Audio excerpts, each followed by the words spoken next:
Thank you to Reynolds Community College, obviously, for having us here today, hosting our two-day meeting series here at the Parham Road campus, a little closer to home for me, so it's nice. As customary for our board, we will begin our meeting with a moment of silence, followed by the Pledge of Allegiance. So join me in a moment of silence, please.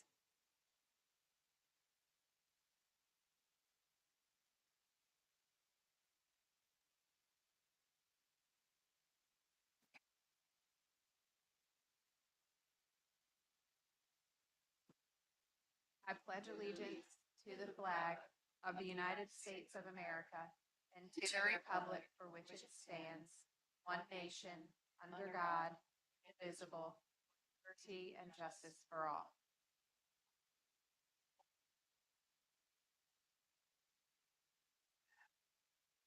We had extensive comments yesterday during our work session, so I would like to ensure that we are efficient today in our business meeting. And so for that purpose, we will move on into our approval of our agenda. Is there a motion to approve the agenda as presented? So move. Dr. Northern? Ms. Kilgore? Aye. Ms. McPherson? Ms. Holton? And chair votes aye. Okay, staff has provided the minutes to the members of the board in draft form before the meeting. Is there a motion to approve the minutes as presented to the board? Dr. Northern? Ms. Kilgore? Ms. McPherson? Ms. Holton? And chair votes aye.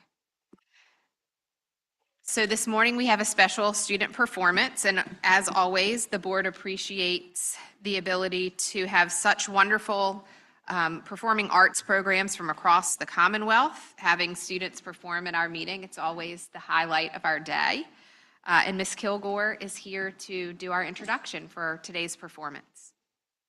Good morning.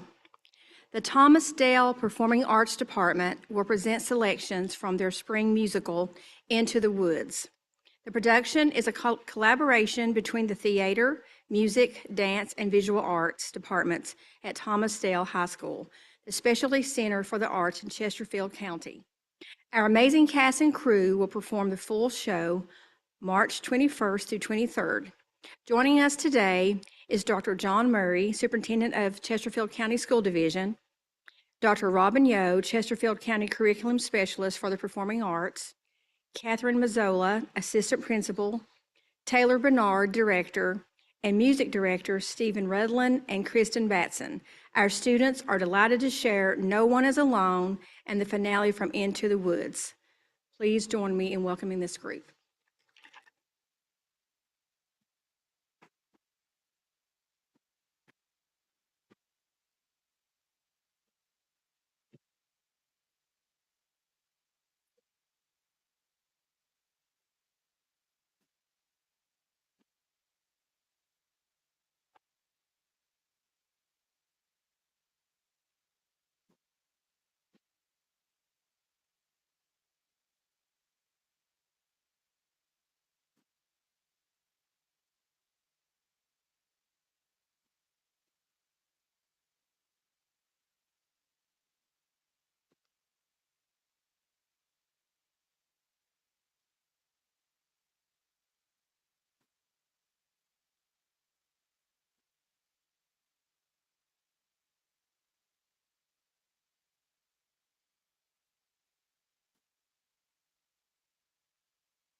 Don't say that. Of course you were meant to have children.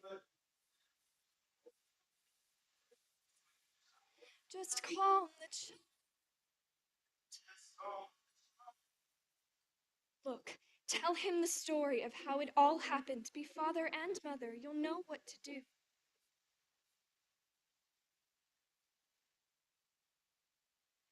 Sometimes people leave you halfway through. Do not let it grieve you. No leaves for good. You are not alone. So long.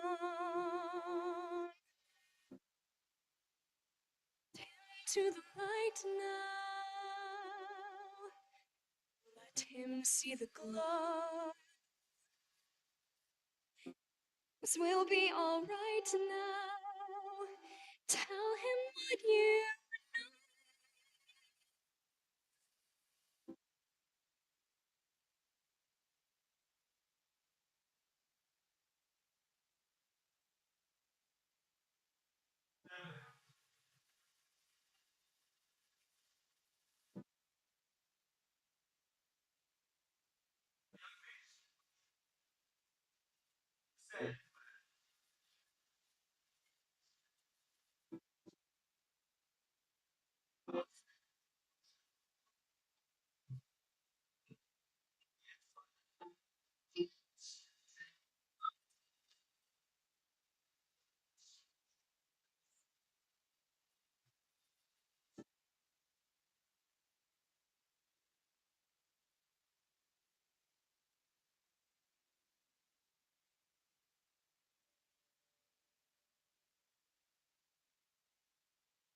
you make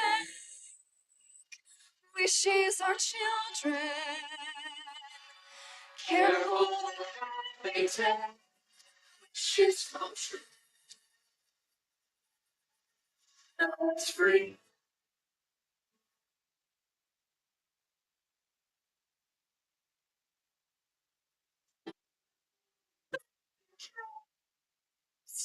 Not just some children. Sometimes the spell may last. It's what you can see. Turn into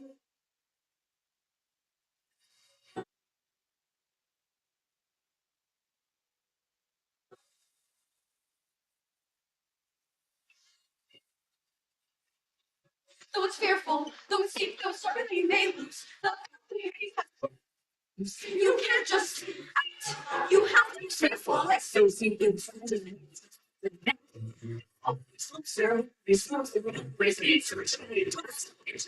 You go. To the woods, no telling anything before the journey. So once but not too fast of what you wish you had. To the woods, but not in the past. Into the woods, but not in the future. To the woods, but not to stray. Attempt to the water. It's done. It's still. It's still me. The chances look small.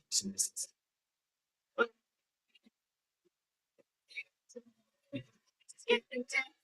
think I see a glimmer.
So moving on to public comment. As stated in the board's bylaws, it is the pleasure of the board to accept public comment on all matters related to public education in Virginia.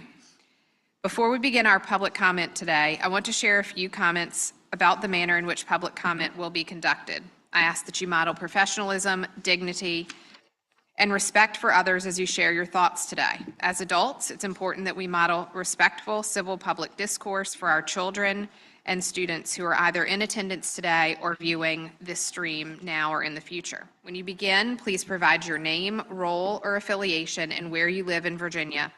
All remarks must be directed to the chair, not at any other individual. Speakers will have 3 minutes. The screen right here will show your 3 minutes, and the timer on the screen will be green when the 3 minutes is posted. At 1 minute, the screen will turn yellow, and the screen will turn red when time is up. At that point, please promptly close your comments. Speakers may provide copies of their comments to Mr. Joe Crook, who is sitting in the front here, the department's regulatory and board coordinator. All written comments received during public comment will be collected and provided to the board as soon as possible. You may also email a copy of your remarks to the board at boe@doe.virginia.gov. And this morning, we will begin with Scott Braybrand, followed by Matt Delaney.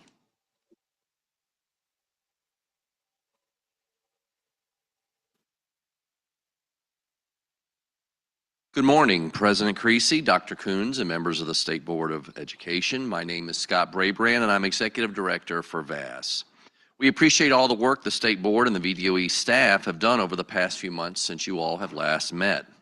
Today, we are pleased to see the work that has been done around expanding the approved textbooks and instructional materials for math, providing the appropriate and General Assembly aligned update to the calculation for SLIFE students for graduation rates, and sharing key information around the upcoming standard setting process. We appreciate those efforts. Please know that we look forward around standard setting to your continued updates. We learned a lot yesterday in your meeting, and we look forward to continuing to learn more as we prepare for the 25-26 school year for our superintendents and students and staff. We also appreciate the updated draft around work-based learning experiences. Generally, we appreciate the additional clarity of high-quality work-based learning experiences, that checklist that's now been provided, as well as the expanded definitions for the 4 designated work-based learning areas. Specifically, our positive feedback includes the following: the addition of VAP for internships and the inclusion of Project Search, WWRC, and other work-based learning experience programs for special education kids. The expansion of school-based enterprise to include entrepreneurship or student businesses. The clarification that an authentic work site can include virtual and simulated work, and the reduction of the minimum required hours to 90 hours. We appreciate all of that, and we appreciate also the phased-in approach, and we look forward to partnering with Dr. Coons and her staff to implement work-based learning experiences next year. Please know that we need a robust set of training materials and supports to support this high-quality work-based learning experiences so that they can occur in every single school division. Your consideration of a statewide tracking system to help monitor these experiences is also appreciated. We've also talked about having a work-based coordinator in every school system, and not every school district currently has the resources to do that. But we're excited about the work is done, and we look forward to partnering with you on these and other efforts as we prepare for the next school year. Thank you very much. Matt Delaney, followed by Lily Balance. Good morning, President Creasy, members of the Board of Education, and Dr. Coons. My name is Matthew Delaney, and I serve as the Chief Schools Officer for Virginia Beach City Public Schools. I'm here today to talk about seat time flexibility. As was shared in yesterday's meeting by Dr. Coons and Dr. Armstrong, we are really energized by the opportunity to implement seat time flexibility models in Virginia Beach City Public Schools. I'd like to thank Dr. Coons and Dr. Armstrong for coming down to Virginia Beach to visit 3 of our high schools. Our principals, teachers, and students were so appreciative of your comments, especially our students, as Dr. Coons reinforced to the group about the unique educational experience they were receiving in the blended model. And our principals appreciated the opportunity to share some barriers that they'd like to be addressed moving forward. Our journey in Virginia Beach started in 2019 as all of our high schools and centers began working on redesigning the high school experience, what we called the 4 pillars of high school redesign. Specific components were given to all schools while also providing building leaders the flexibility to generate innovative ideas that best suited their student populations and the talents of their staff. All of our high schools created school-specific high school redesign concept maps that outline what high school redesign would look like at their school, culminating with graduates having the skills ensuring they are ready to be enrolled, enlisted, or be employed. Yesterday, Dr. Coons referenced her visit to Bayside High School as one example in the BioFit classroom. When students complete this course, they will receive 2 academic credits and a CPR certification. They will have the opportunity to pass the lifeguarding exam, giving them an opportunity to work as certified lifeguards. And several of them will have the opportunity to become certified and personal trainer. Our students are engaging in innovative learning experiences with tailored support, all while maintaining mastery expectations within the standards of learning. Now, the challenge for us is to provide these experiences for all students. A significant start is in the providing of seat time. Seat time requirements and work-based learning requirements have been a significant barrier for school divisions to find innovative ways to redesign the learning experience for students. We greatly appreciate the Board of Education's willingness to look at innovative opportunities and that you are providing school divisions with the permission to create alternative models to instructional time.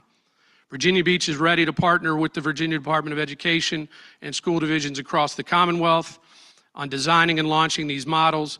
We believe these efforts will have significant impact on our students, families, business partners, and community at large. Thank you for all that you do to support education in Virginia Beach, and have a wonderful day. Thank you. Lily Balance, followed by Candace Lucas. Is Lily here? Okay. No Lily?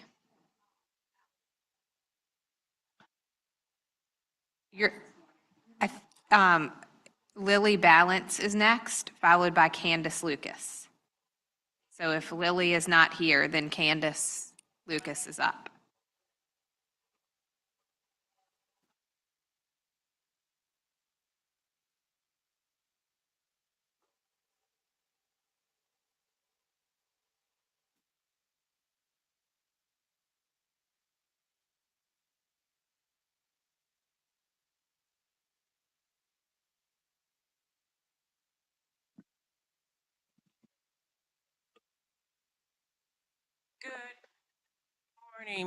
Good morning, board members. Once again, my name is Dr. Candace Lucas. I am a expert or recognized expert in the field of special education. I attained that through over 30 years of experience, as well as certifications through the VDOE, as well as earned doctorate, not given, earned doctorate from Liberty University and their law program. I'm here once again to talk about the VDOEs and the Board of Education's lack of oversight and supervision regarding special education. Now, I've been called and referred to as an agitator, and I wanted to share this with you because I'm in good company. I'm in good company. When you can have Sojourner Truth and Dorothy Kennedy and several other individuals have their own book called The Agitator. So for those who call me the agitator, agitators get rid of dirt and make things clean. So that's my job. That's my God-given assignment. I heard Chairman Creasy talk about the training that the hearing officers are receiving and how they're so great. The hearing officers are extremely incompetent. They don't know the law. They're trained to rule in favor of the school divisions. In fact, hearing officer Nelson ruled in favor of families 0 times in 2 decades. 0 times in 2 decades. Hearing officer Hartzell ruled in favor of families 3 times in 2 decades. And the most recent rulings that families have received have come from me, as well as Mr. Saad Al-Amin. We have the highest win rate regarding due process, which is why they're trying to change the law. In Virginia, Because the Board of Education is failing to comply with IDEA 20 USC 1412A11, IDEA 20 USC 1416, IDEA 20 USC 1415B1, and the Section 504 of the Rehabilitation Act 29 USC 749, you are engaging in the conspiracy to commit felony child abuse. In Virginia, felony child abuse means when you withhold vital services, including special education services from students. Under the regulations, case law, Forest Grove School District VTA, you are required to intervene the minute we tell you that a school division is violating the law. Under Board of Education of Hendrick Hudson Central School District v. Rowley, you are required to remove hearing officers who violate the law, like Ms. Nelson, who told Sands Anderson Law Firm that they did not have to provide the IEP team with 3,000 medical documents from Carter Gunn, a Black child who was incarcerated in a facility. Thank you, So Ms. Lucas. I want to make sure that you understand your role. Thank you. Thank you. I heard her. Don't do that. Don't do that. I know. Don't Thank tell you. him not to do that. Thank I you. was finishing up my comment, and that is an act of intimidation. So don't Thank do you. that. No, don't do that. Thank you. Understood? Don't. Thank you.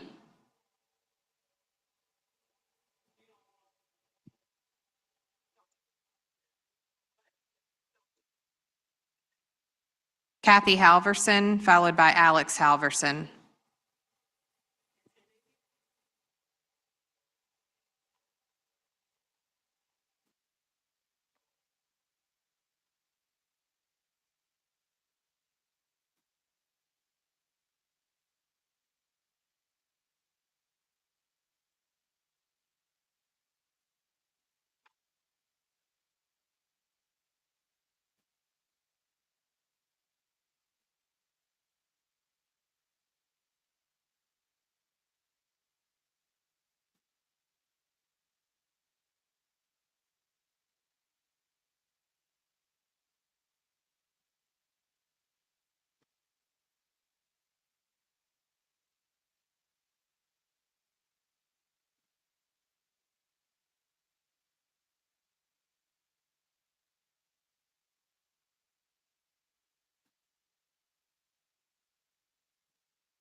Good morning, Board. Kathy Halverson, Powhatan, Virginia. I am here to speak out about, Can you hold, please? They're having some technological difficulties.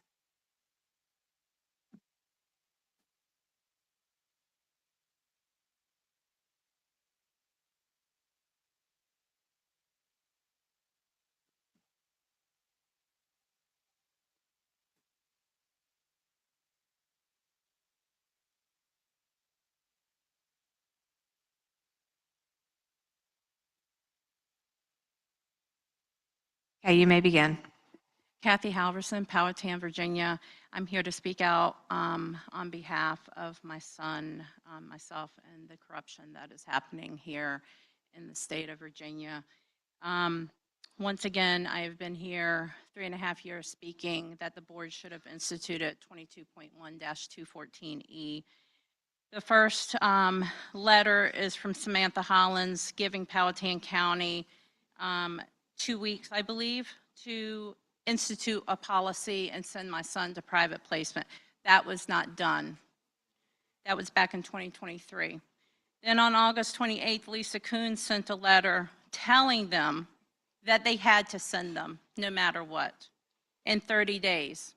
Nothing still was not done. Then I received this from Jason Maera's Deb Love, August 31st of 2024, stating that the board should have intervened for 22.1-214. My son was out of school for 3.5 years. They collected money. They are still collecting money. A December 1 count stating he is a student. The next page, pending action, stating he's a student in Powhatan County. I had to enroll him in Liberty because they were going to file another CHINS on my husband and I. That was not happening. I was not going to lose my livelihood and my home over the corruption here in Powhatan County in the state. And I gave you some examples. How the report card in 2122 is written by Tom Sulzer. The next report card is from Samantha Hollins, not Samantha Hollins, Samantha Martin. She did not become president or for Powhatan County until July of this year. Tell me, how is that possible? Then there's another page, Halverson change history. It shows that they actually went in and falsified all of my son's records, June 10th of 2024, because we were in federal court. It goes on. It says that he was supposed to be home-based in 2022, in 2021. Then they state I did not state that I refused home-based services. How is that possible when they have him home-based?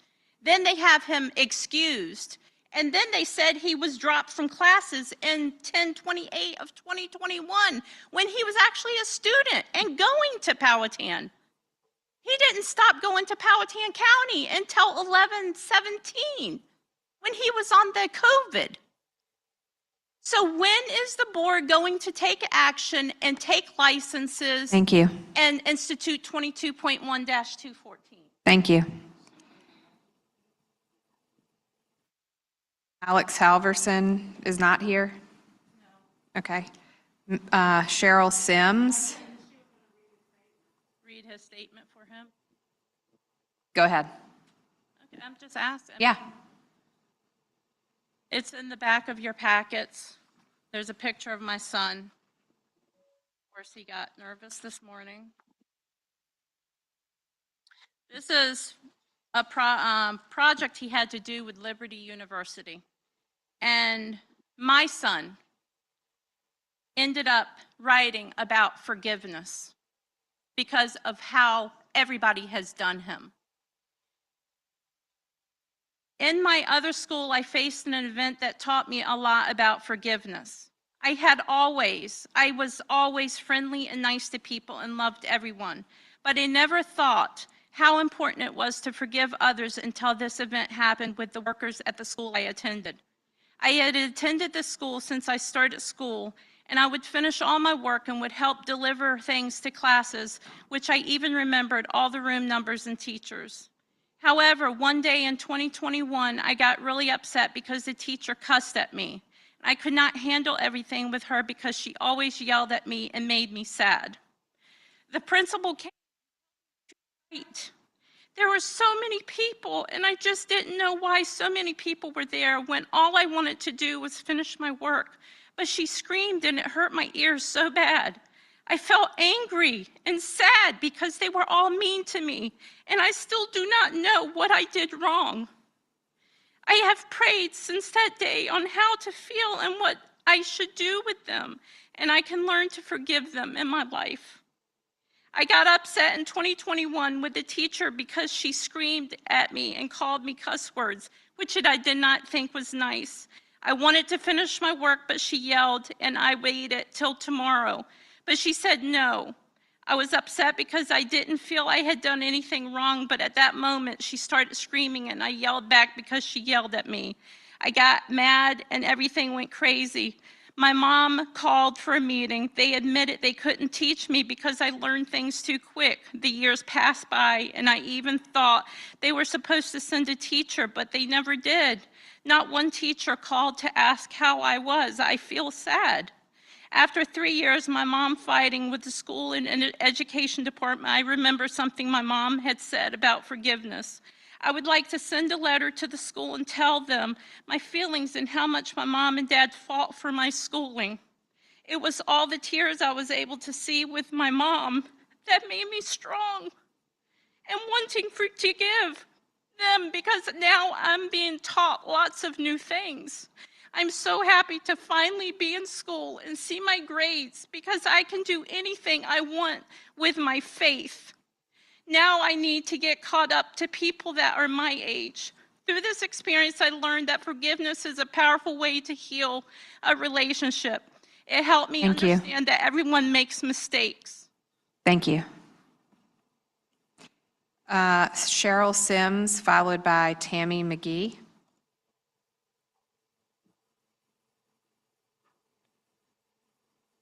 Cheryl Sims is not here. Tammy McGee? No Tammy McGee. Jean Sokolowski?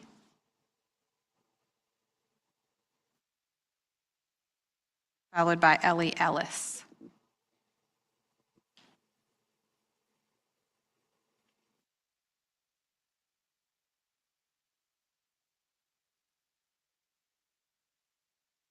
Dr. Jean Sokolowski, Woodbridge, retired. Madam Chair, the Virginia student is required to study genocide. Page 3 of the 2023 History and Social Science Standards states, quote, "The student will study the horrors of wars and genocide," unquote. However, no source on genocide is listed in the standards. My 12 March 2023 email to the board pointed out this deficiency, which was 1 month before the board approved the 2023 standards. As my email pointed out, the foundational text on genocide is the 1948 Genocide Convention. Article 2 defines genocide by specifying the 4 victim groups of genocide in the 5 acts that constitute genocide. That's genocide in a nutshell, which is easily grasped by students and teachers. The Genocide Convention is international law, and the United States is a signatory. The concept of genocide did not exist in international law, and Polish Jewish lawyer Raphael Lemkin developed it in response to the atrocities committed by the Germans. Why do I make this point? Because standard WHI-I-9E excludes the 1948 Genocide Convention as an important outcome of World War II. It only lists the 1948 Universal Declaration of Human Rights, which does not address genocide nor contain the word genocide, nor is it legally binding. So who excluded the 1948 Genocide Convention in the 2023 standards? Was it the same person who in the 2015 standards falsified 2 of the 4 victim groups of genocide? Did this person fear that if the Genocide Convention were included in the 2023 standards, the falsified victim groups in the 2015 standards would be discovered? National and ethnic groups were erased, and in their place, cultural and political groups were inserted. Poles are a national and ethnic group. Roma are an ethnic group. They were targeted for and subjected to genocide just as European Jews were, and Poles were subjected to genocide well before Polish and other European Jews. This falsification was also in the first draft of the 2023 standards, and it was further endorsed by the Governor's Commission on Combating Anti-Semitism in Virginia on page 19 of its report. Is it the same person who in the 2023 standards excluded Poles and Roma as Hitler's genocide victims and only included European Jews? The student is required to study genocide, not the genocide of one group. And in the case of World War II in Europe, this undeniably requires the inclusion of Hitler's genocide of Poles and Roma. I respectfully request that you investigate who wrote this standard and determine if, determine if it was the result of incompetence or intent. And I further request that you correct this standard by inserting the 1948 Genocide Convention as an important outcome of World War II. Thank you. Thank you. Ellie Ellis, followed by Helen Wu. Is Ellie Ellis here? Helen Wu?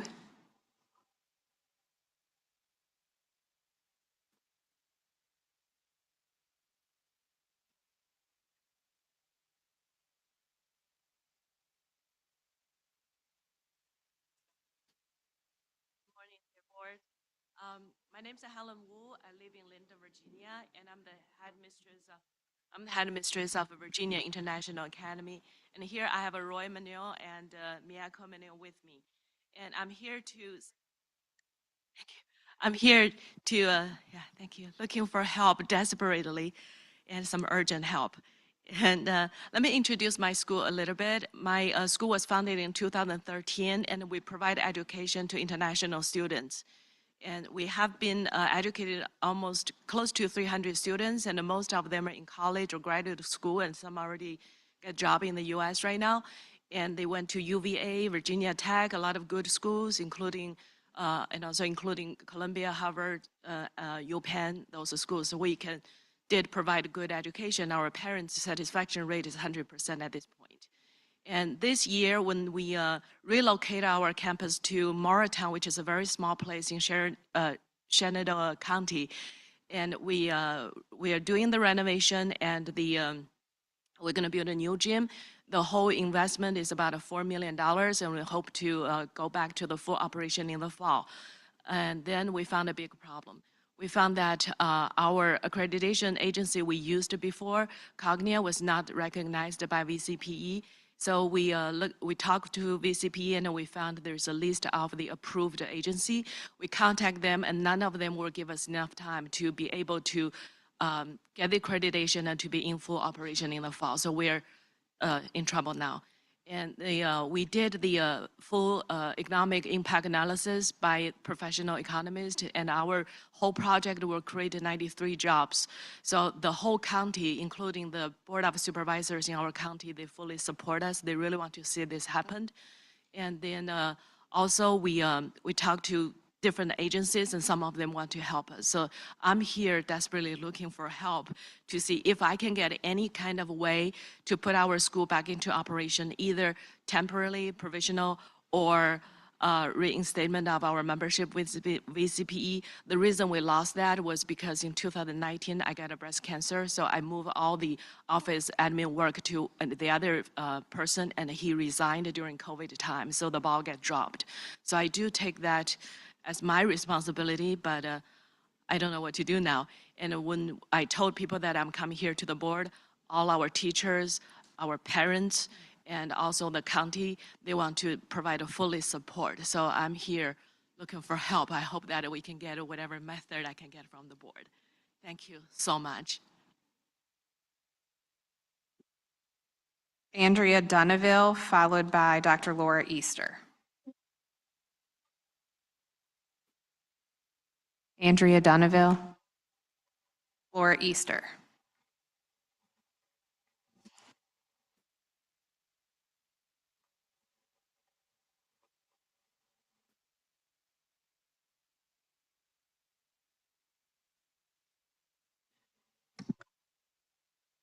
Good morning. My name. I know.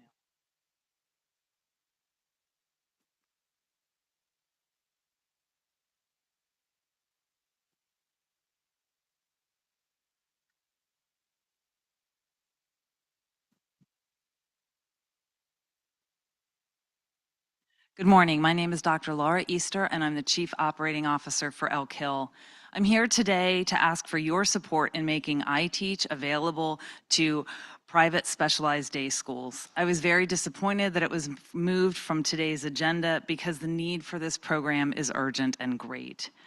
Elk Hill is a nonprofit serving mental health, behavioral, and special education needs of children and families in Central Virginia, including 3 specialized private day schools. Specialized private day schools serve public school special education students whose needs are not being successfully met in their home school. Day schools are licensed by VDOE and accredited by VASEF. Students are referred to us by their public school. Placement is written in their IEP, and the goal is for them to gain the skills needed to return to their public school. They're funded by their localities. Students are most often placed with us because in addition to their learning differences, they have co-occurring mental health and behavioral challenges. So these are not only public school students, but some of the most challenging. Multiple suspensions for serious behavior infractions is a common reason for referrals to a private day school. Yet we compete for the same pool of licensed special education teachers as the public schools, but we can't be competitive with public school salaries and benefits. As the behavioral and mental health challenges of our students have intensified over the past 5 years, finding qualified special education teachers has become even more difficult. Our small class sizes mean that to operate efficiently, we need special education teachers licensed K through 12, so they can teach a variety of classes and are not limited to subject-specific courses. This further decreases an already small applicant pool. iTeach fills a crucial need for providing our students with high-quality teachers who not only can address their learning differences, but who also have an understanding and empathy for students with significant mental health and behavioral issues. iTeach would provide an affordable and time-efficient pathway for some of our most dedicated and skilled staff to become licensed special education teachers, including behavioral staff, mental health professionals, and career switchers. Although Elk Hill prides itself on retaining staff long-term, we recognize the intense academic, emotional, and behavioral needs of our students result in burnout for our teachers in about 5 years. However, most remain in the field. Most of them go to the public school. Thus, the teachers we create in specialized private day schools will likely benefit special education students across Virginia for years to come. Thank you. Thank you. Farah Fant, followed by Winnie Gibson.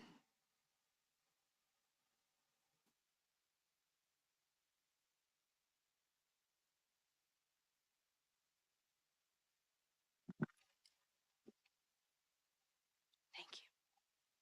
Good morning, board members. My name's Farah. I'm 19 years old. But please. Yeah, my name's Farah. I'm 19 years old. I'm here to support Bill 2774 about parental notification of in-school overdoses. I just want to share a little bit of my testimony. I went to Harrisonburg High School.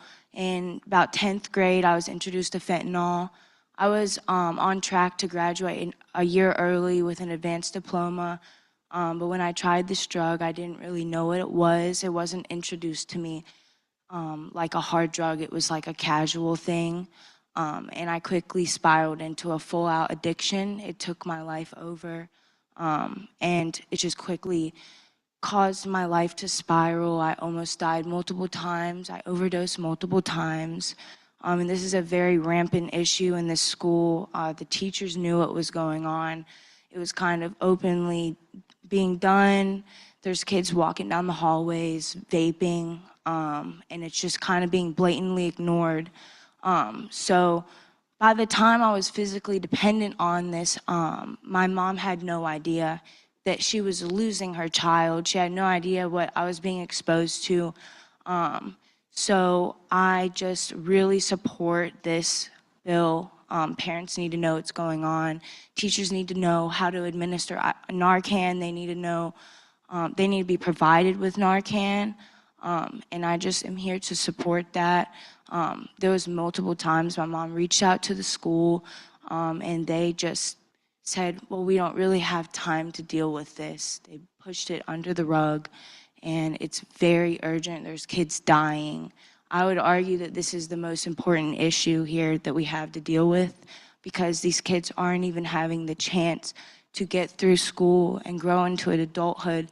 They're not even being educated on what this is. So I've been following this through the House and the Senate, and prayerfully it passed through them, and I just ask for you guys' support. It's very, very important, and I thank you for your support. By the grace of God, I was pulled out of this addiction. Most kids, once they fall into this, they're done. It was all I wanted.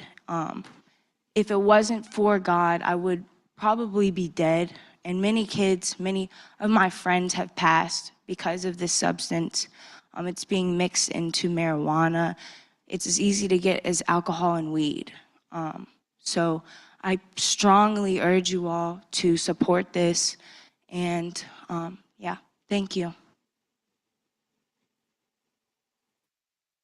Winnie Gibson. Is Winnie Gibson here? No? Okay, at this time, we'll take any other members of the audience who would like to speak publicly. You can line up behind the microphone. If there is no one, then we will close the public comment period. And at this time, we'll take a 5-minute break, please.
Okay, we are back and we are moving into the consent agenda.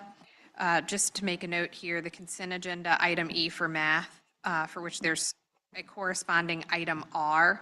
Item E is the Phase 1 approval. Item R is first review of the Phase 2 approval. So is there a motion to waive first review and approve the items on the consent agenda? Second. Okay, Dr. Northern? Ms. Kilgore? Mr. Hanson? Ms. McPherson? Ms. Holton? And chair votes aye. Okay, moving on to item G. First and final review of school-connected overdose parent notification guidelines. Dr. Armstrong? Good morning, Madam President and board members. On behalf of the superintendent, we recommend that the Board of Education approve the guidelines on school-connected overdose policies, response, and parental notification following our presentation yesterday and dialogue on first and final review. Is there a motion to waive first review and approve the guidelines on school-connected overdose policies, response, and parental notification? I have an alternative motion. Ms. Holton? I'd like to move that the guidelines be accepted. Well, and actually maybe discussion, maybe I can comment first, may I, before I make my motion? Well, there's no motion. Well, Can we go ahead. discuss the item? Yeah. Briefly. Thank you. And this is brief. I'm grateful. I think the department has done a terrific job bringing folks together and seeking public feedback on this important topic. It's a challenging topic to figure out how best to help our students in such a tragic circumstance. This young woman who bravely shared her story with us today reminds us how important it is. And I know people across the Commonwealth are trying to figure out how to best address it. We've had some success, and the governor's executive order and other actions have helped. And I'm grateful for all of that. And I think these guidelines will help. The guidelines contain 2 sentences that are factually in dispute and unnecessary to the import of the guidelines. And I draw my colleagues' attention to the language in the introduction. There are 2 lines, 3 sentences, excuse me, at the end of the second paragraph of the introduction of the guidelines that refer to some specific facts that happened in Loudoun County in the fall of October of 23, referencing how many overdoses occurred and where and when, and also suggesting that parents were not notified of these life-endangering events until at least 20 days later. And those facts, I think it's important for the board to understand that those facts are in dispute. The superintendent in Loudoun, who was previously a longtime, highly respected superintendent in Virginia Beach, responsible for some of the important innovations we were hearing from yesterday in Virginia Beach and also in the public comment today, somebody whose integrity is beyond question, has written a letter to Dr. Coons indicating that information is not accurate. And I think the gist of the dispute is whether the notice that was sent to families was specific enough. Divisions and principals are trying to balance student privacy with student safety. And just to be clear, the notices that are in dispute were not, the question isn't whether the parents of the child involved were notified. That is not part of this, that's not the problem at all here. The problem was what notice was sent to the community more broadly. And the notice that was sent in Loudoun was more general than our current the guidelines under consideration would require. And the guidelines requiring much more specific and much more prompt notification, I think makes sense. And I'm all on board. And I think that I know that the superintendent in Loudon is on board and has sent a letter to Dr. Coons indicating, but he specifically is disputing these facts. And I have never seen guidelines reference a specific division and specific events and specific students the way these guidelines, I mean, it doesn't reference the students by name, but specific events in this way, it adds nothing to the guidelines. It's highly inappropriate to include this kind of specific language in guidelines. It adds nothing to the guideline content. And so I would encourage the board to, and I'm prepared to make a motion to accept the guidelines, deleting those 3 sentences that are in dispute. I do have the letter from Dr. Spence. I just received it from Dr. Coons this morning, and I'm happy to read it out loud. I especially think that it's inappropriate for this board to include that language in those guidelines on first and final review today without reviewing the letter from Dr. Spence. And you don't have it in front of you. We can get it to you, or I can read it aloud if people want to. But specifically, he says, I also ask that you correct information. He talks about the number of events and whether they were in school or out of school and suspected versus confirmed overdose. That's some of the factual dispute. But then he specifically says, I also ask that you correct information on page 3 of the model guidance. Specifically, the introduction states that LCPS did not notify parents until 20 days later. This is not true. I have shared similar information with others. And frankly, I question why LCPS must specifically be named at all in VDOE's guidance or news release. I find this disappointing at best, and am not at all clear on how this enhances the model guidance in any way. So I'm not asking that we resolve this factual dispute here today. I'm just saying that there's no reason for us to include language specifically naming and calling out a division over facts that are in dispute in model guidance. Mr. Hanson. Yeah, I cannot support this alternative. I do think that there are law enforcement and other officials who have come out very powerfully in explaining the 20-day challenge, and I don't have a problem. I think it actually is helpful to us to identify illustrations of the problem that we are trying to address with these overdose guidelines, so I would not support Ms. Holton's offer here. Dr. Coons. So the board knows the comments that were recorded by Dr. Spence, who attended a public comment hearing, and multiple families who refuted his comments are in your folder. Loudoun County continues to object to language used by other officials, summing up the number of related overdoses in a set number of time period that the division had last year. Superintendent Spence says that there were not 9 related overdoses. The Loudoun County Sheriff says there were actually 11. Recognizing the dispute between the school superintendent and the Loudoun County Sheriff, the guide before the board today does not cite any definitive number of the related school overdoses. Regardless of whether the number is 9 or 11, there were a shocking number of school-related overdoses in Loudoun County last year, and parents must be notified when these occur in their schools. And the parents who were in the public comment from Loudoun County were explicit with Dr. Armstrong and I about the importance that we heard. We also heard from a student today about the critical nature of communicating with our families, and that did not happen from Loudoun County, as you'll see in your public comment folder. Just if I may respond, the letter from Dr. I'm sorry. As you, may I? Briefly, Ms. Holton. As you know, Dr. Coons, the letter from Dr. Spence was directed to you, not to the board, and therefore you declined my request to place it in the public comment folder to make it available to all the board members. But that letter, it's not simply the numbers that's in dispute, it's the what notice was sent. And Dr. Spence quotes extensively from a notice that was sent before the governor's executive order to the parents of the entire school. And he also reaffirms that none of this he is completely supportive of the efforts of the content of the guidelines.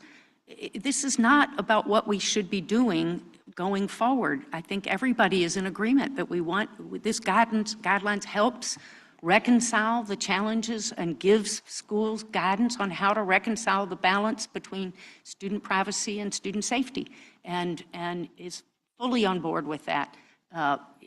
I've never seen, and I ask that you give me an example of a guideline document we have ever issued from this board that names a division and specific incidents in this kind of way. Thank you. It hadn't happened. Is there a motion to waive first review and approve the guidelines on school-connected overdose policies, response, and parental notification? So my motion is to approve Wait a minute. guidelines. You need to be recognized first. Thank you. I'd like to make a motion. I would like to make a motion. I think I spoke Wait a minute. first. No. I recognize the next speaker. Mr. Hanson. I spoke first, Madam President, and I would like to make my motion. Actually, the chairman asked. You can make a substitute motion. I would like to make a substitute motion. So we have to have a second to his motion, and then you can make a substitute The motion. First. Open. So there is a motion on the floor to waive first review and approve the guidelines. Is there a second?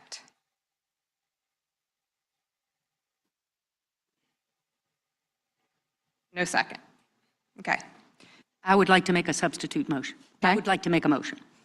Ms. Holton. I would like to make a motion that we approve the guidelines as written with the language in the second paragraph, starting the order was made through the language 20 days later, 3 sentences deleted.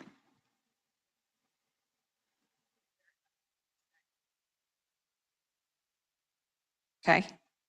So we would be removing, the order was made to, the motion is the order was made to, and move through, 4 sentences beginning with the order was made. so you would strike, the order was made in direct response to 9 students who overdosed on fentanyl from the same high school in Loudoun County in October 2023.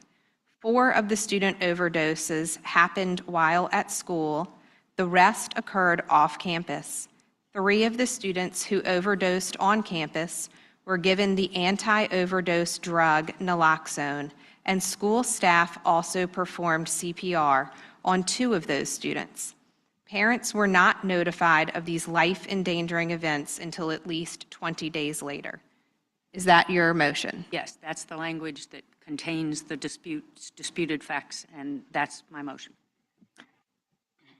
Okay. Madam President, can I speak to the motion? Discussion? Ms. McPherson. The reason that I support the substitute motion is I don't. Is that I don't want any students to be unfairly identified in this situation. It's difficult enough to have students come forward and support provisions such as this, and identifying the school and the number of students, I think, doesn't promote the regulation. And I'm concerned about students talking about who it was, as this all becomes public and we move into a different direction. I think we accomplish what we want to accomplish by having the guidelines. Mr. Hanson. I would respectfully suggest, though, that students are not being identified here. This is identifying bad management, lack of leadership, and attention to such a critical issue to protect children, to protect parents, to protect communities. And I just think that this might, Ms. Holton's comment about not being referenced before, I don't know that that's a fact, but I also don't think that we've had such a critical concentration of events that are referenced in this language in the history of what I've seen living in the Commonwealth since 1964. So I think it's, again, incredibly appropriate and important to reference those things that will help us protect students, protect parents, and to bring the public awareness to this issue. Madam President. I'm checking with the end to see if they have comments first. Anyone have a comment down here? No? Okay, Ms. McPherson. I mean, publicly, we have the ability to discipline any superintendent. There's a process for that if we felt like there was behavior. I mean, I'm not saying that we as a board, but I'm saying there's a process for correcting what we believe to be bad behavior. But as it relates to policy and going forward, I just don't think that that adds anything to it. I think that the Commonwealth is aware of the fact that this has been an issue and that we're trying to deal with the issue. I just don't think that it adds anything to it. Okay, so a substitute motion has been made and seconded. We're voting on the substitute motion to remove those 4 sentences that were read earlier. Dr. Northern. Ms. Kilgore. Mr. Hanson. No. Ms. McPherson. Ms. Holton. Aye. Chair votes no. That motion passes 4-2. H, first and final review of policy for calculating students with limited and/or interrupted formal education on the on-time graduation rate in accordance with Chapter 623 of the Acts of Assembly of 2024. Dr. Myers. Madam President, members of the board, and Dr. Coons, I'm here this morning to tell you about a law that was enacted with the 2024 General Assembly. And in order to encourage EL SLIFE students to stay in high school and graduate, the General Assembly has directed the board to change how SLIFE students are counted in Virginia's on-time graduation and dropout rates. The board is required to adopt a policy that will not include SLIFE students in the calculation if they have not attended at least 2 semesters of high school.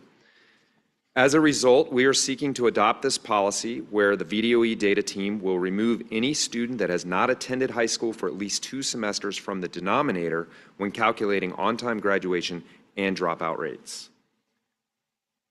Pretty straightforward with what they've directed us to do, so we're here today to try to get that completed. Okay, is there a motion to waive first review and approve the adoption of this resolution and amendments to the guidance document?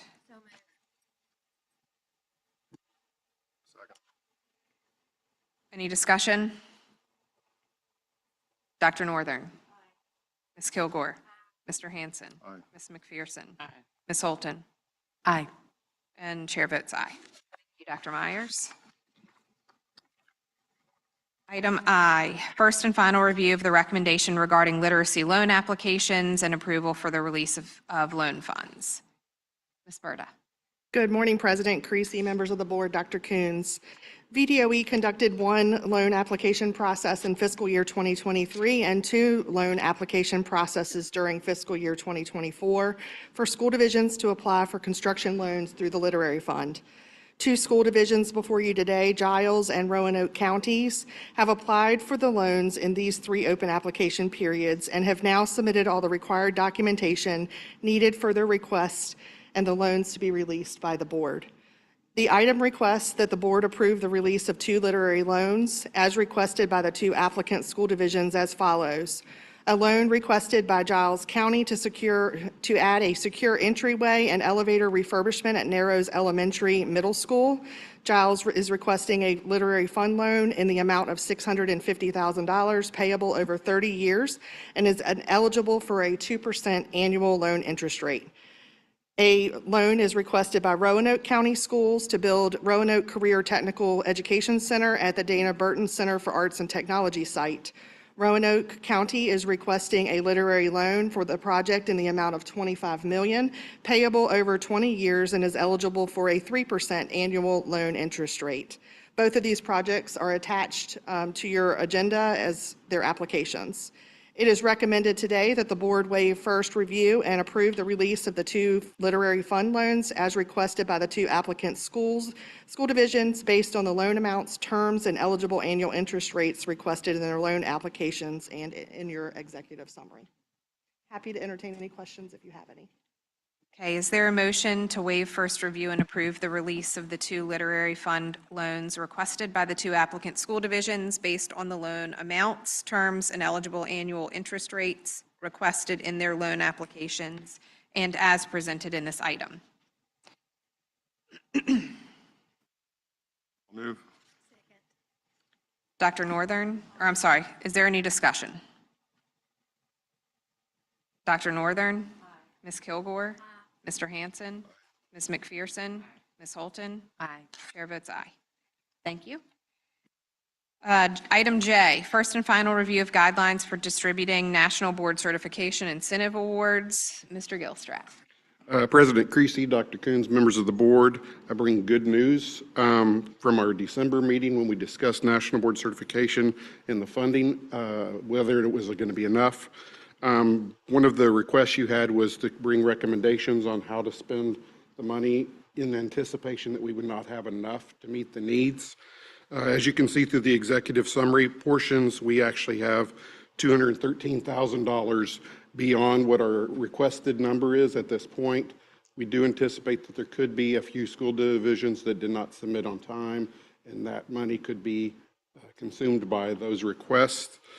I also wanted to point out on this information, it's asterisked on here, but I'll point it out that we did have initial awards in January, but there were a few divisions that made adjustments, and that is calculated in here with about $247,000 to the initial and continuing status. Page 3 of your documents starts the guidance document that we have, the guidelines for in the event that we would not have enough money, and we did incorporate all your suggestions within this document. The procedures to fill all awards would be where you would notice that if you were to review that section there. And finally, the action requested for this year's budget language, we had to take priority to fund the initial, which we already have, and the continuing, which we already have. We have our plan for how we would fund the remaining, and upon your guidance, we will do that immediately. The Superintendent of Public Instruction recommends that the Board of Education accept for first review and final review the request to revise the guidelines, as you can see in this document, for distributing National Board Certification Incentive Awards.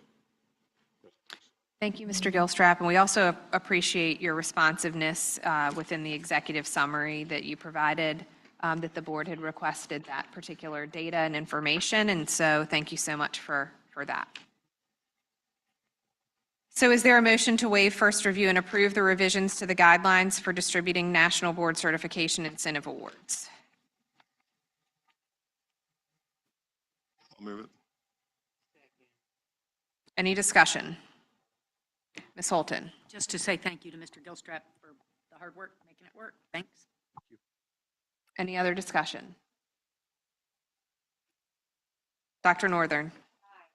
Ms. Kilgore. Mr. Hanson. Aye. Ms. McPherson. Ms. Holton. Aye. Chair votes aye. Okay. Item K, first and final review of mastery level standard setting review committee process. Ms. Cooper. Good morning, President Creasy, members of the board, and Dr. Coons. As you all heard yesterday, this is the first time the standard setting review process has been brought to the board. We sought input from our technical advisory committee, the Center for Assessment, and the National Assessment Governing Board on this process that includes 4 key phases: the selection, training, convening, and input of the standard setting process. The Superintendent of Public Instruction recommends that the board receive for first and final review the proposed recommendation for the standard setting committee. Dr. Cooper, you meant the committee process, the selection of the committee. Okay. Okay, is there a motion to waive first review and approve the proposed recommendation for the mastery level standard setting process? The committee process. We have time for discussion first. Once there's a motion, I'll move the motion. is there any discussion? Ms. Holton? Yes. So first, if I can just clarify, am I correct that what we're being asked to approve today is simply the committee process, that the review process that the committee will be assisting us with, that's on for only first review later on the agenda? That's correct. Thank you. And as to the committee process,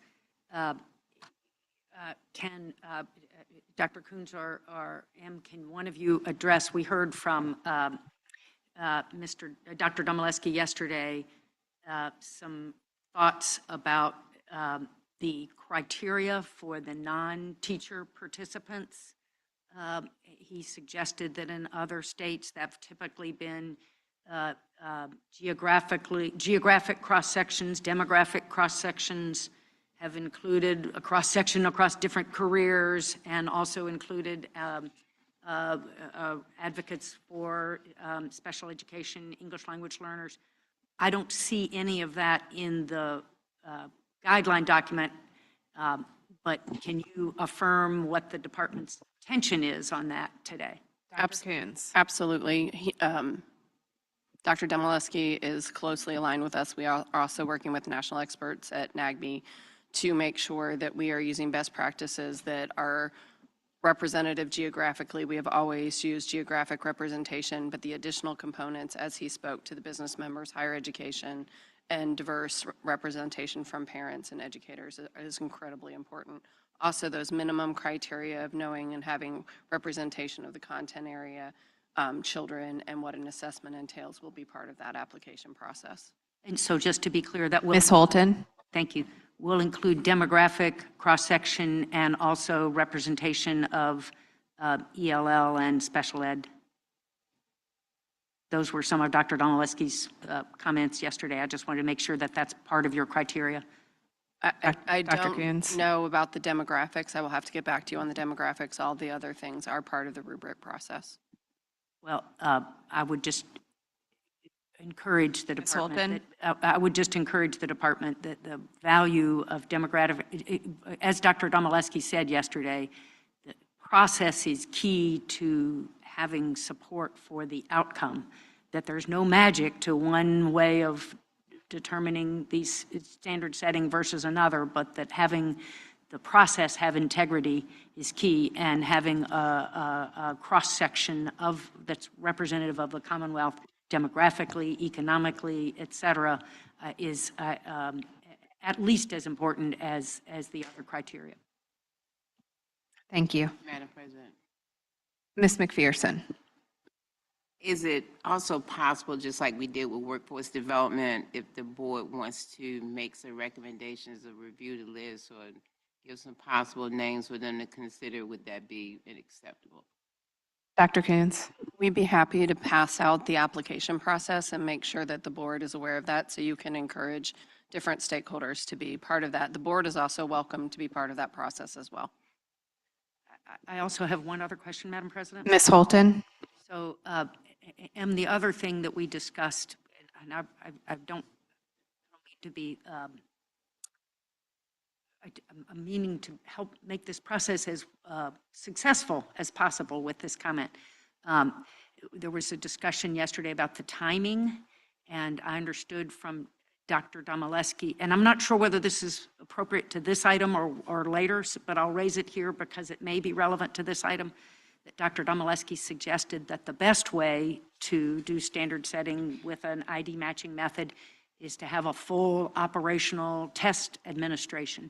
Given that we've made changes in our tests and our standards and our tests this year, and that we've waited this long, I'm curious as to why we're not waiting one more month so that we can have the full test administration available rather than, and if we don't have the full test administration available, what are the department's plans? What are we going to do if we don't? If you could just hold that question, because that's not part of this particular item, and I really don't think that it's appropriate to confuse the board members on what we're actually voting on for this particular item. So if you can hold that comment for the coming item.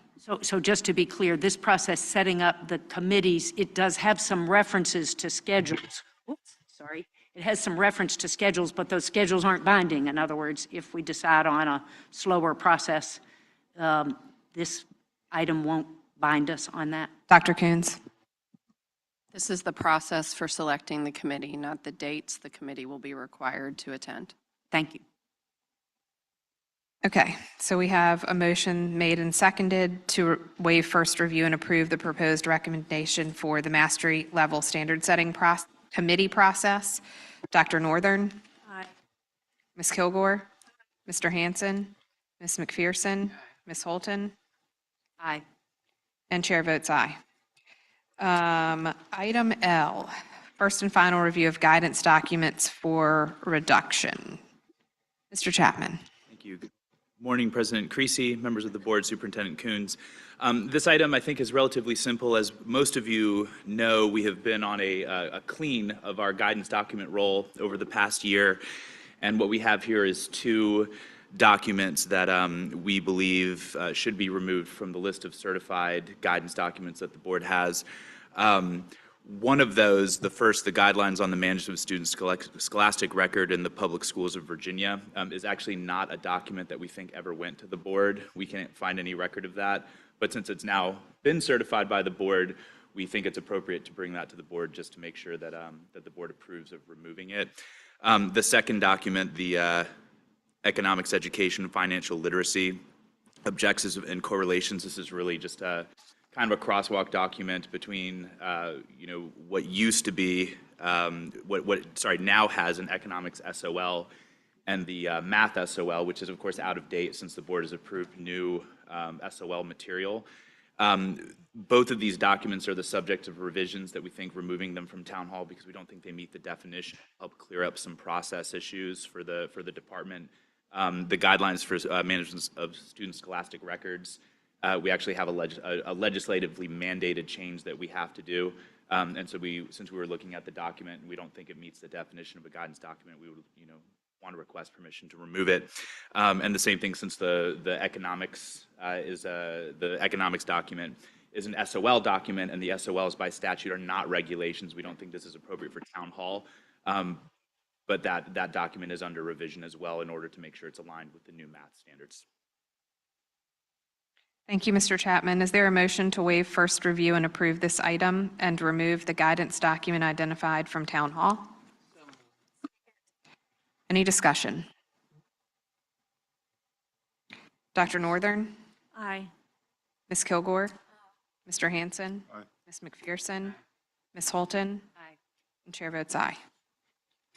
Okay. Item M, you're still up. Thank you, First and final review of the finalization of periodic reviews of regulations. Thank you, President Creasy. Yes, this item is becoming a regular for the board. We are just closing out periodic reviews. We do have some recommendations for action as a result of these periodic reviews, most of which I will describe as very modest. I believe 3 of the chapters we're recommending retain as is just because they're required by statute or they're currently serving their purpose. There are a couple of minor edits that we would like to bring back in future actions for the board to consider.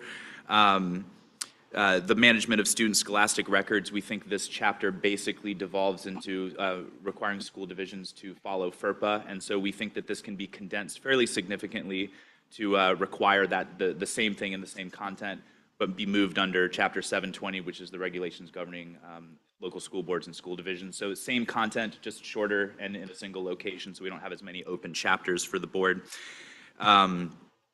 We believe that 340, which are our regulations governing driver education, in the process of the periodic review, we located one issue that has been changed from the DMV side, which is the difference between our regs requiring I think a 90-day temporary driver's license, but that has been lengthened to 180 days through DMV, and so we would like to align the board's regulations with the current DMV policy and how they issue those.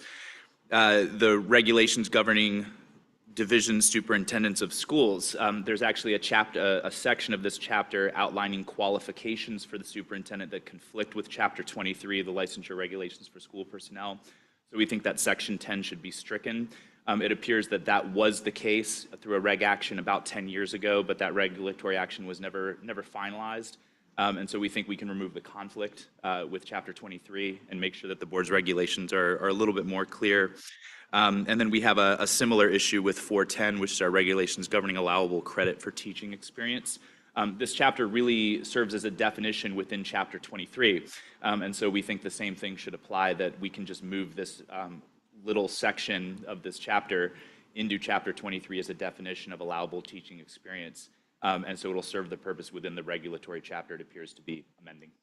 But again, all of those will be the subject of future actions that we will bring back to the board. This is just requesting to close the periodic reviews. Is there a motion to waive first review and approve the closing of the periodic reviews on the regulatory chapters identified in this item as presented to the board? Any discussion? Dr. Northern? Aye. Ms. Kilgore? Mr. Hanson? Ms. McPherson? Ms. Holton? Aye. And chair votes aye. Item N, Dr. Armstrong. Thank you, Mr. Chapman. Final review of high-quality work-based learning definition, experiences, and evaluation criteria. Thank you, Madam President and board members. Following our December work session, as well as yesterday's presentation and discussion, I would like to recommend that the board approve the high-quality work-based learning definition, experiences, and evaluation criteria today on final review. Okay. Is there a motion to approve the high-quality work-based learning definition, experiences, and evaluation criteria? So moved. Second. Is there any discussion? Dr. Northern? Aye. Ms. Kilgore? Mr. Hanson? Ms. McPherson? Ms. Holton? Aye. Chair votes aye. Okay. Item O, first review of seat time flexibility notice. Dr. Armstrong. Thank you, Madam President. Again, following yesterday's presentation and dialogue, we would like to recommend that the board receive the seat time flexibility notice on first review in anticipation of our March meeting for final review. Thank you. We will accept this item for first review and see you in March. Item P, Mr. Chapman is up again. First review of proposed stage to align with item 130H of Chapter 2 of the Acts of Assembly 2022 Special Session 1, 8 VAC 20-671. Thank you so much, President Creasy, members of the board, Superintendent Coons. This is the proposed stage of a NORA that was opened about 6 months ago, all of which is designed to fulfill a legislative mandate in order to make, develop and promulgate regulations for private special education day schools on restraint and seclusion that establish the same requirements for restraint and seclusion as those for public schools.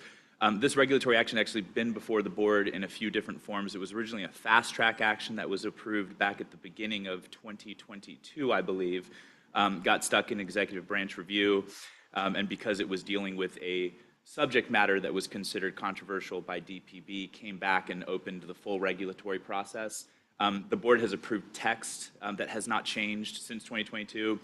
Is designed to fulfill that legislative mandate. We're basically just taking the exact same requirements that are available for public schools and making those same requirements for private special education day schools. We've worked with the Attorney General's office on this language, and so this is the first review of the proposed stage. After it comes back for the second review of the proposed stage next month, it'll go out for the 60-day public comment. Thank you, Mr. Chapman. We will accept this item for first review and see you in March. Let's do item Q, and then we're going to take a quick break after item Q. Is Ms. Cooper here?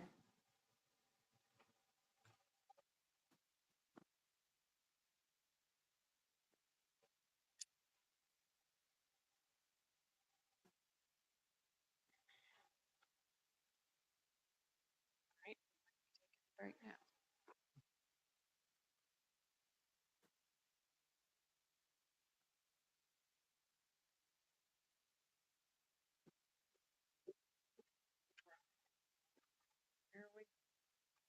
We can take a break now if you guys want.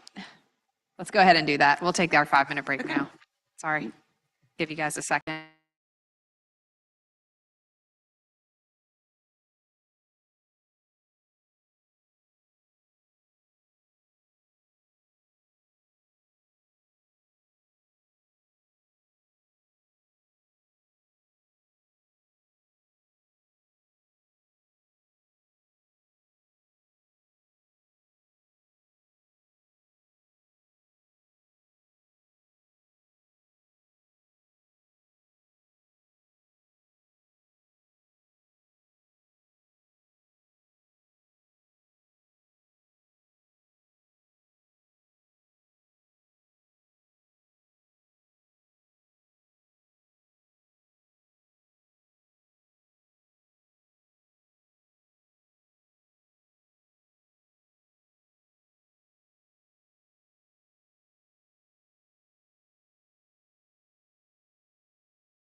So, Dr. Wallace, you are doing item Q.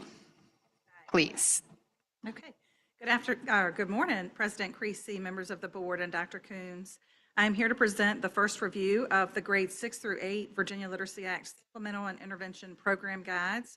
These guides have been reviewed by the University of Virginia through the Virginia Literacy Partnership as required by the Virginia Literacy Act. And the list provides school divisions with approved options that have met the bar for quality through the materials review process. Divisions can select supplemental programs in 6 through 8 to support additional time on literacy skills and also intervention curricula for students who need additional support to master key skills. You have seen these program guides in previous forms for K through 5. This brings to you a list for grades 6 through 8 for first review. And we recommend that the board receive for first review this recommended list for both 6 through 8 intervention instructional programs and supplemental instructional programs to comply with the VLA. You have both program guides in your packets as attachments. Thank you so much. We will accept this item for first review and see you in March. And then you also have R, correct? Correct. First review of additional proposed state-approved textbooks and instructional materials for K-12 mathematics. Yes, and so you have already approved one list of math textbooks, and so we're gracious for that.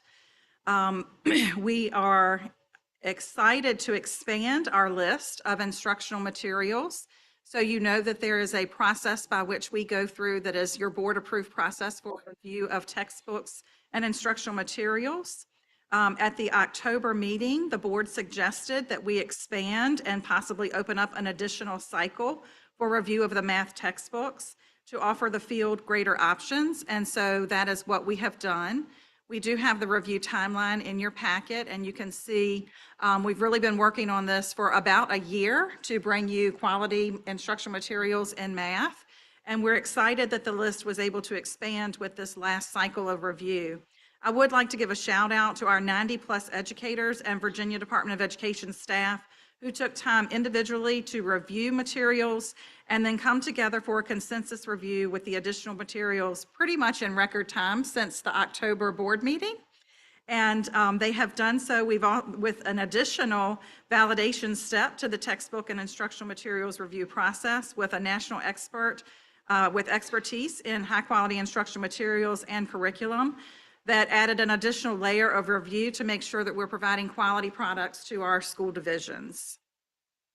And so we did have a materials rubric that was in alignment with the correlation to the standards of learning, and then also a rubric on instructional design and support, which reflects those core instructional practices that teachers can expect with a good quality, high quality instructional materials or curriculum-based program.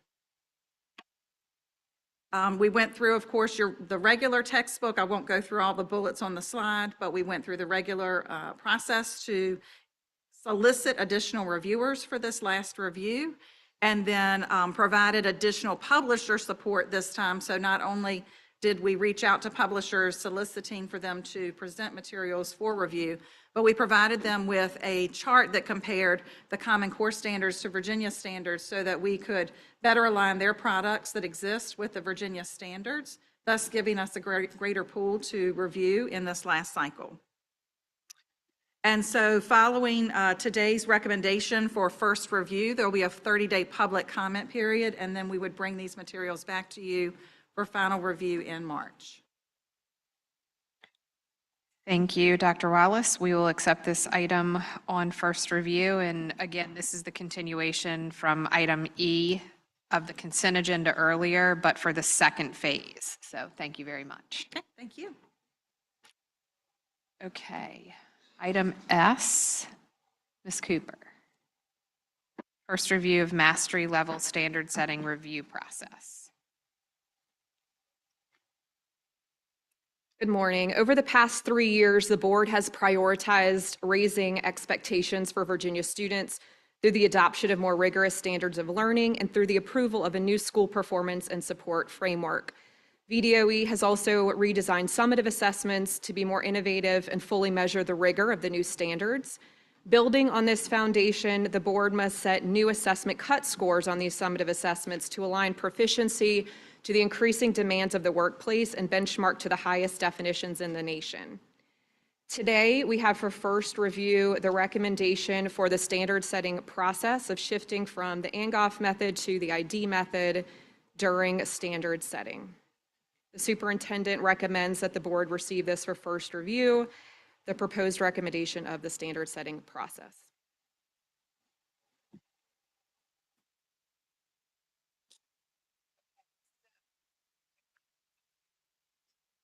So we will accept this item for first review and see you in March.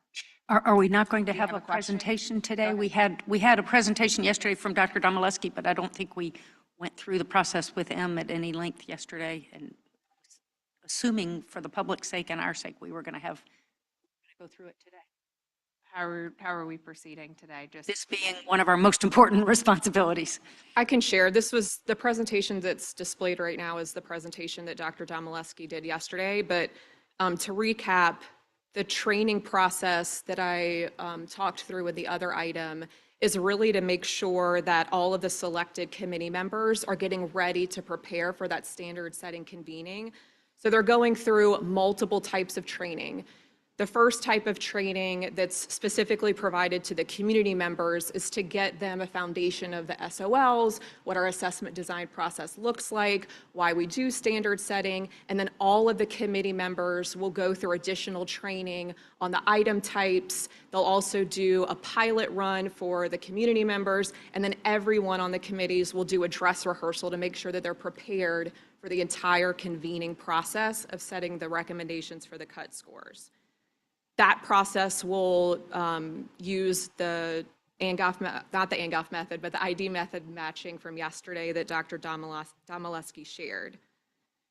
That process also included a timeline of going from the committee training, which is in April, the convenings in May, the first and final review of this cut scores in June and July, and then school divisions would receive training, materials and resources, and then preliminary data at the end of the summer and early fall.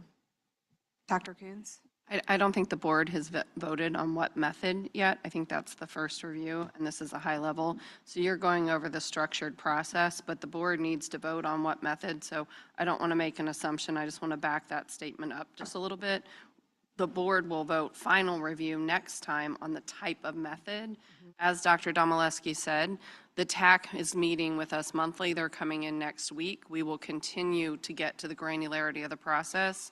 Dr. Domaleski reminded the board that we are asking for first review and recommending the ID matching, which is what I think Ms. Cooper meant, is that that is the intent, is to move forward based on the board's decision for final review in March.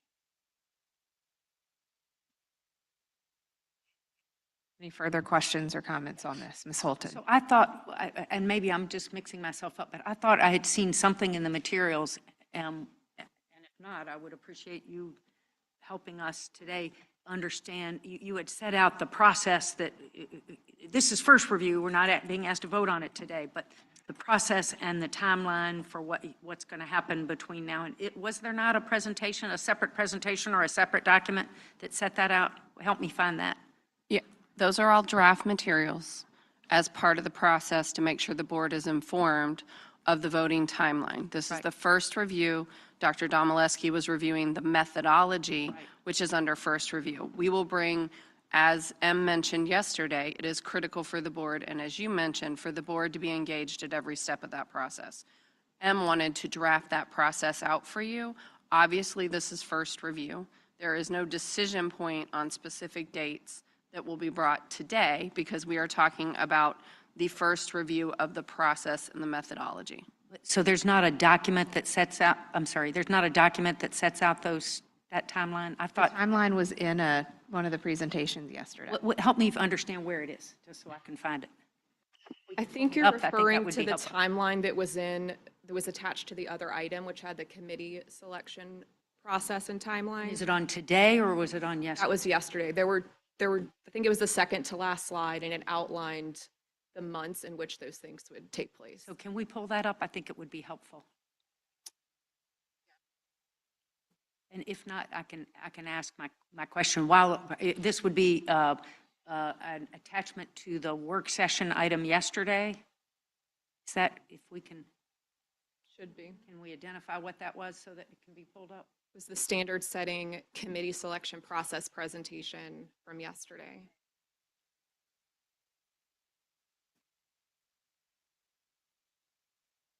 It wasn't the Domaleski presentation, it was a separate item, was it? Thank you, that's.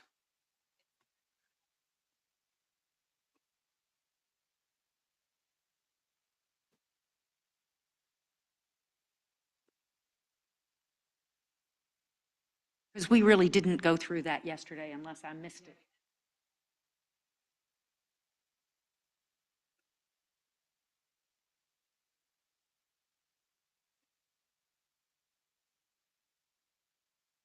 The name of the presentation was Virginia's Proposed Standard Setting Plan.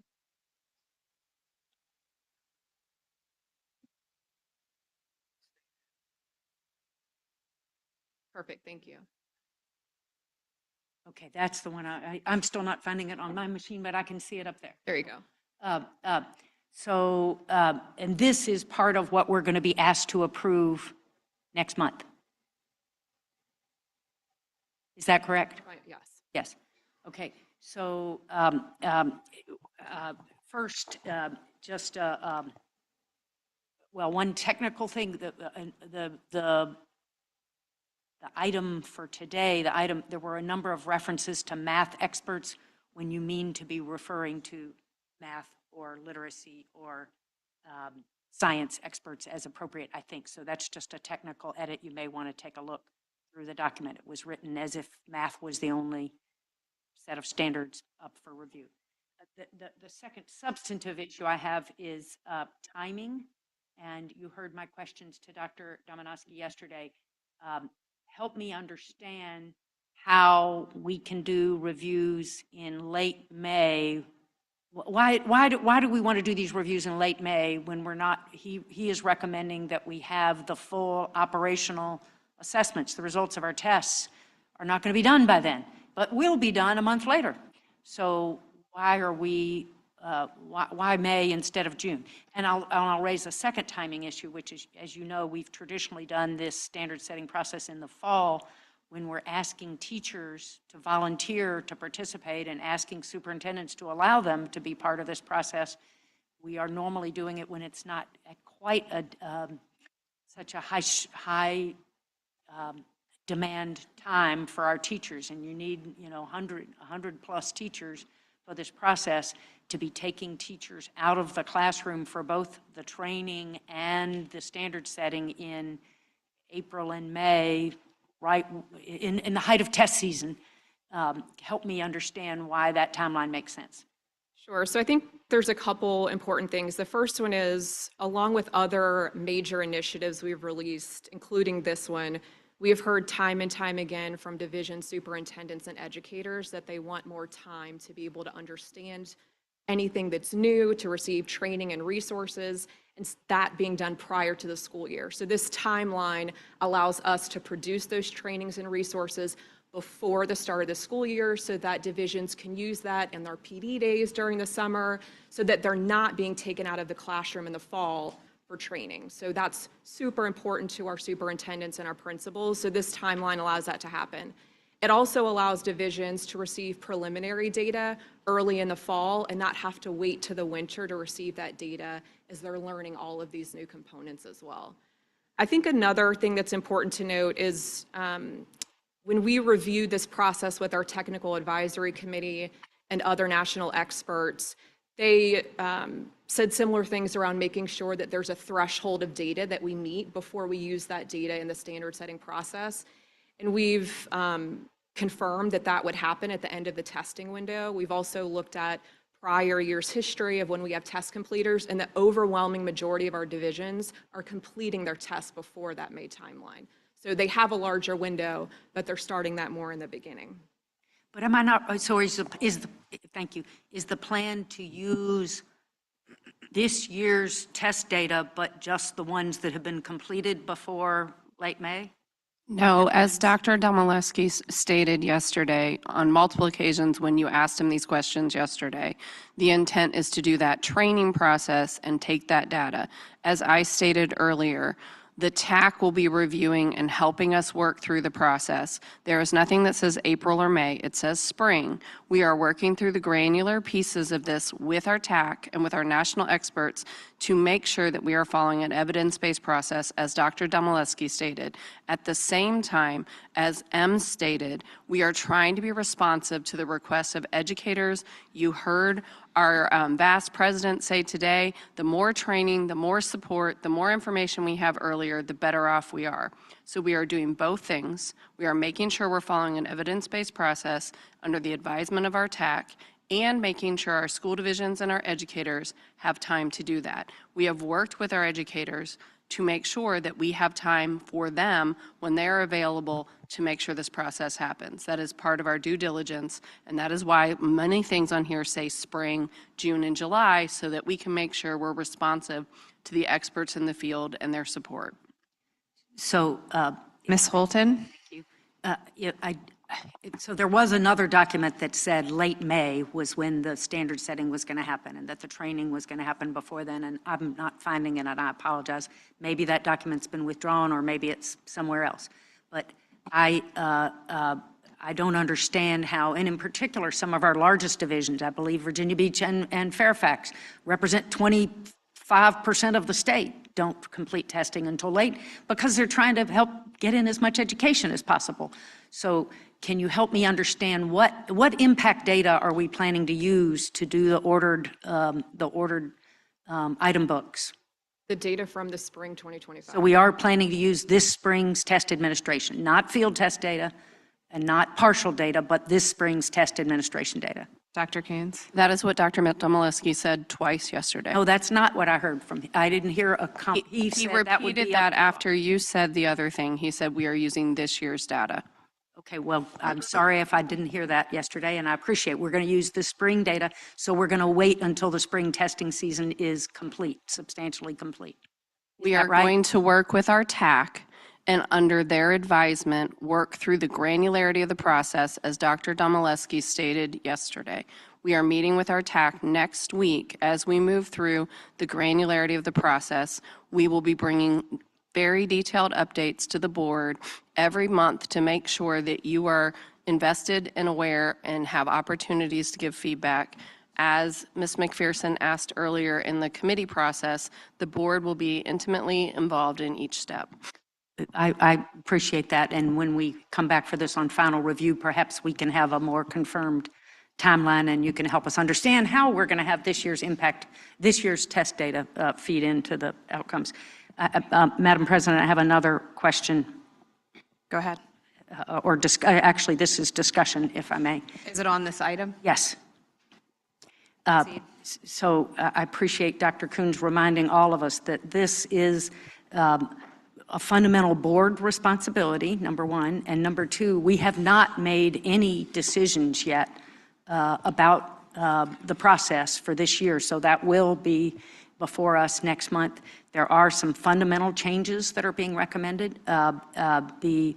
Frankly, as Dr. Domaleski said, the change from ANGOF to ID matching is maybe not that big a change, but this change where there's going to be a second round of consideration or an additional piece of information, which is seeking to align our standard setting to the NAEP proficiency level. That is a board decision that the board has not yet made, and it may well be the decision that this board is, that the board may well be moving in that direction. But I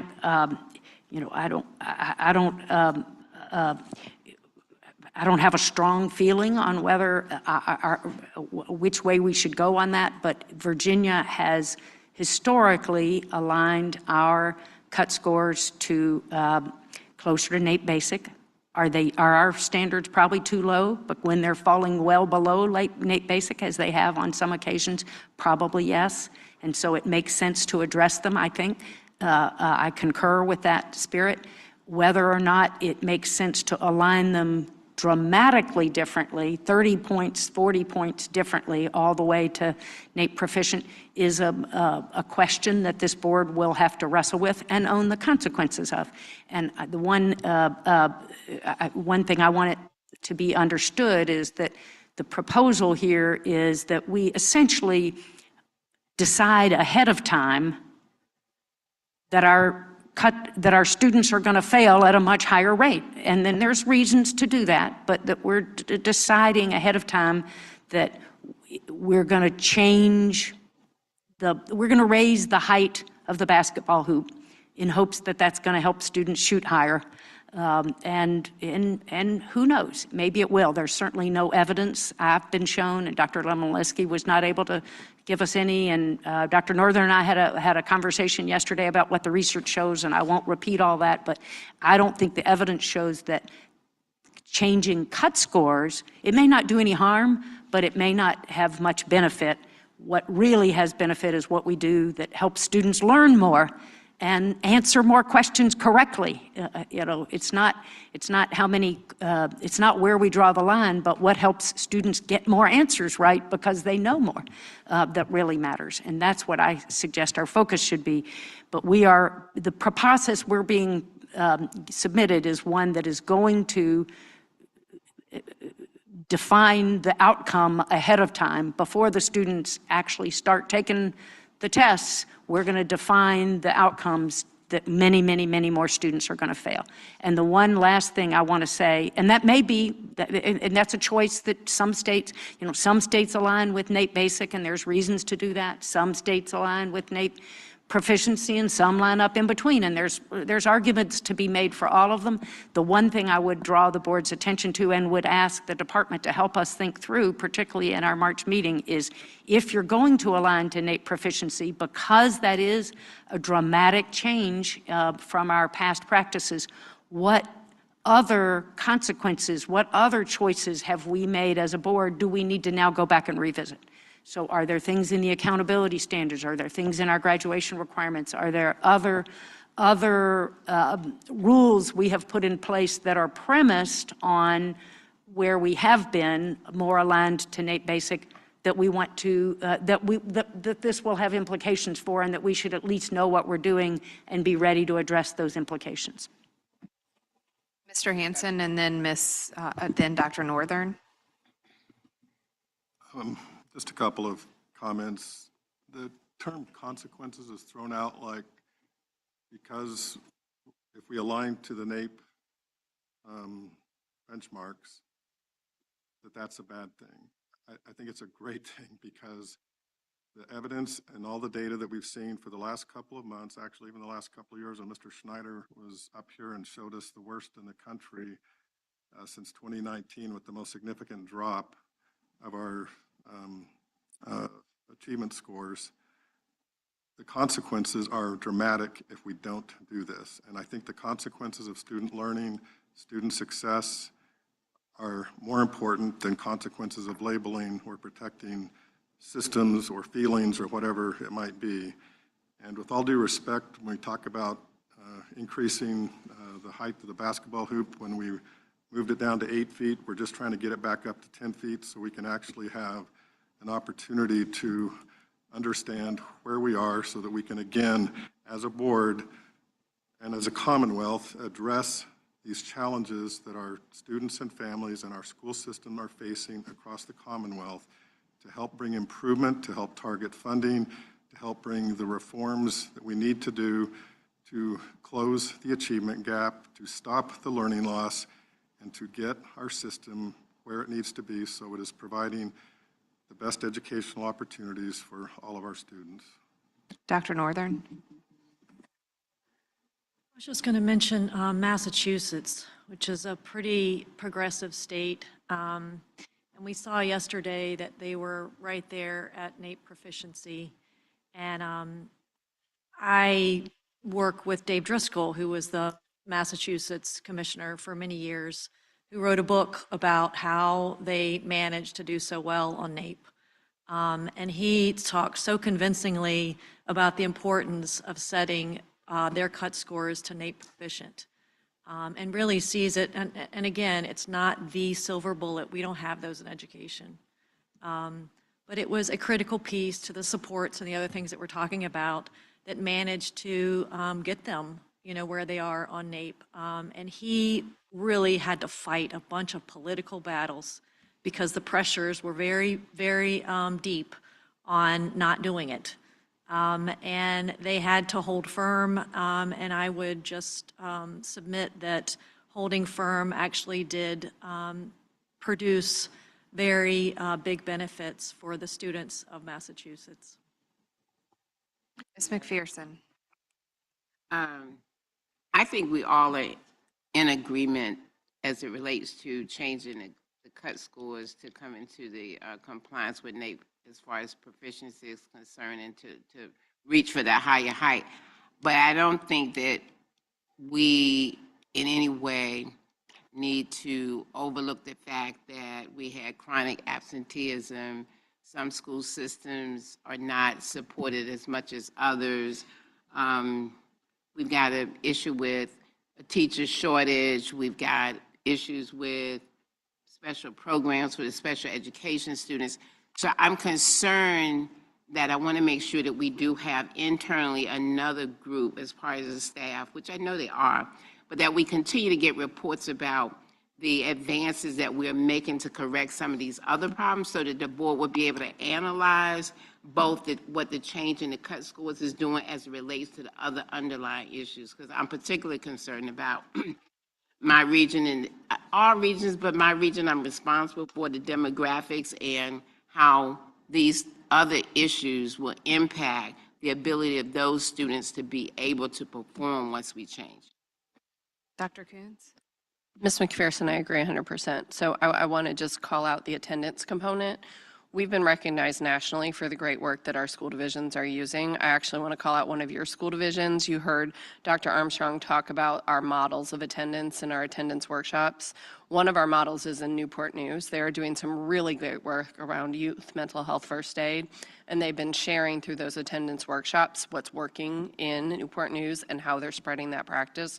I think that's incredibly important. One of the challenges we have in real-time data, so if I go look at my colleague in Rhode Island, she has a daily tracker on attendance, and she has a data system that allows her to track that daily.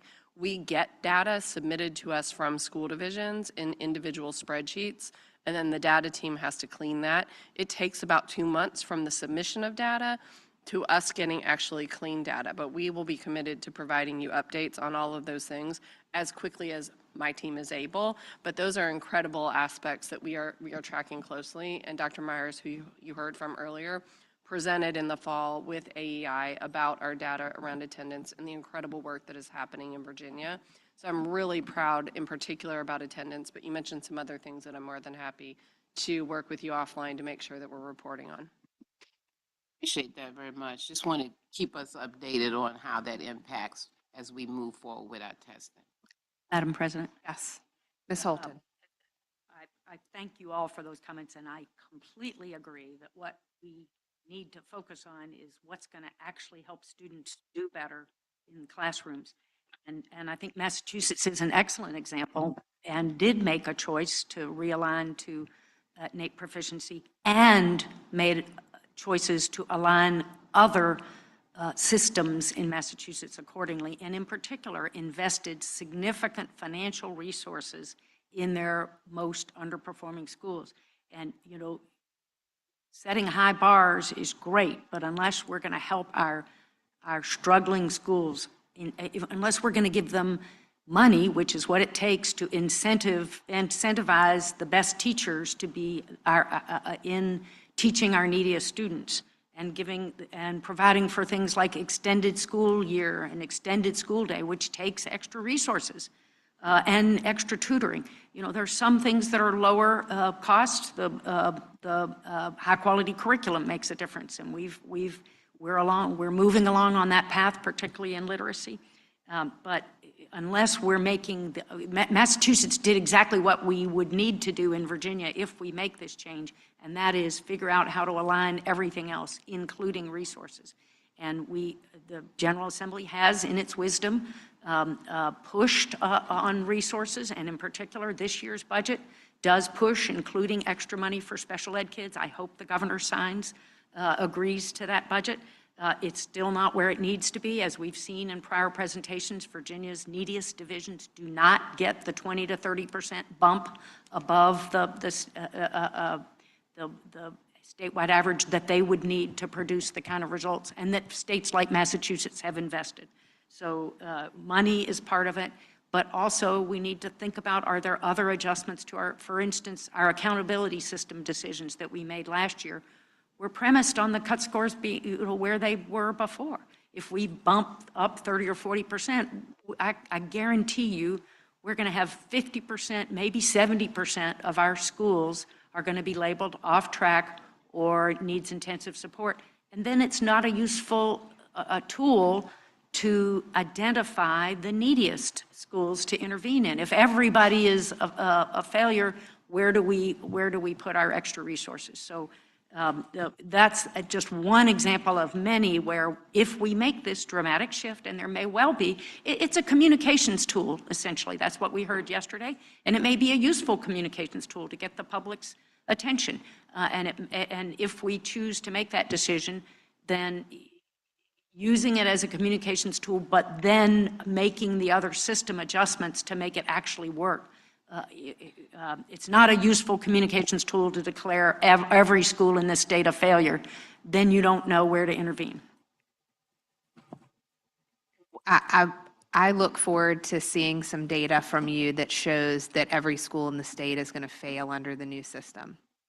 If you take last year's SOL scores and move them up 40, if you move the cut scores up 40%, 40 percentage points, absolutely. And the department could give us that. In fact, that may be something we should ask them to do when we come back in March. If you were to use NAEP, if you were to align last year's data to NAEP cut scores, what would that do under the accountability system? I guarantee it would move, not 100%, but it would move way, way, way higher, way over 50% for sure.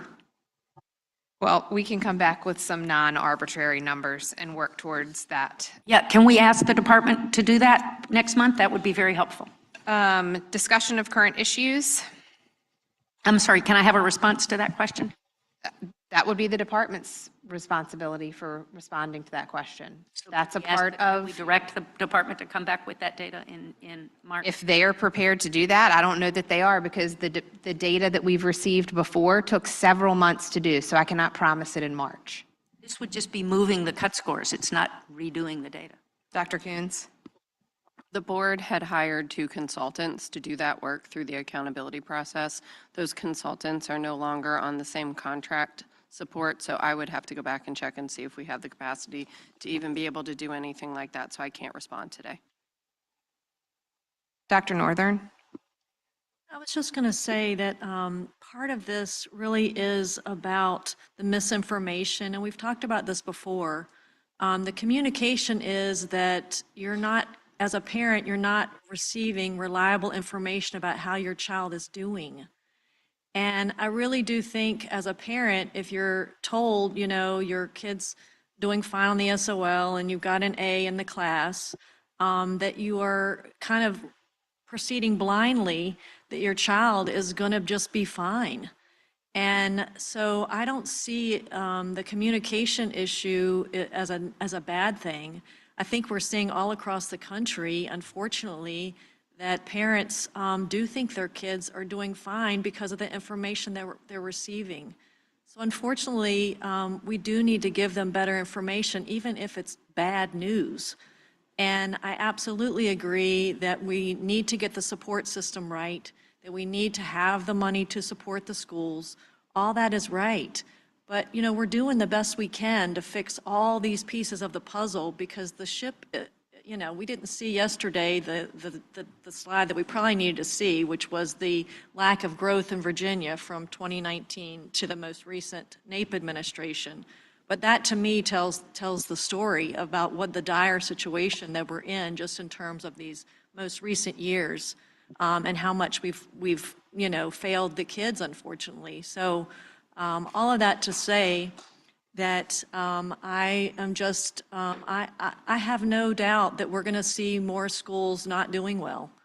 That's true. And it's incumbent upon this board to get all these other pieces of the puzzle together. And we are trying so hard.